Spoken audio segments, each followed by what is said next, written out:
Päevakorrapunkt number 4. Elva linnale laenu võtmise otsustamine. Ettekandja palun linnapea Eno Rams.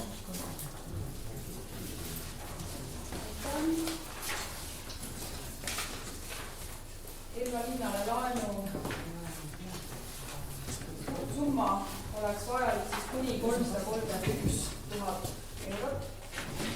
Tähtajaga 31.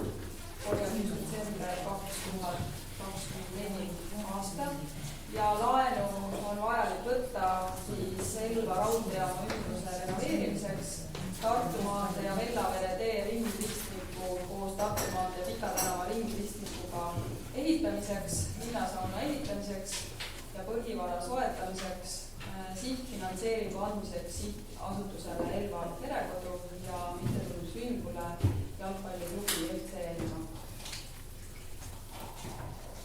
Aitäh, Rams, palun küsimusi. Küsimusi ei ole, olen nimetatud päevakorrapunkti hääletusele. Juhin tähelepanu, et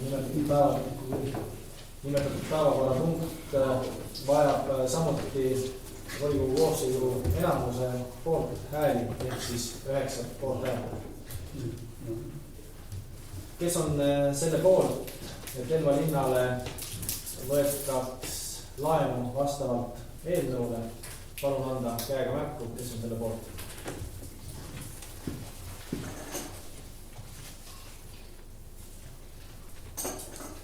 14 poolt häält sai, kes on vastu, palun käega märku.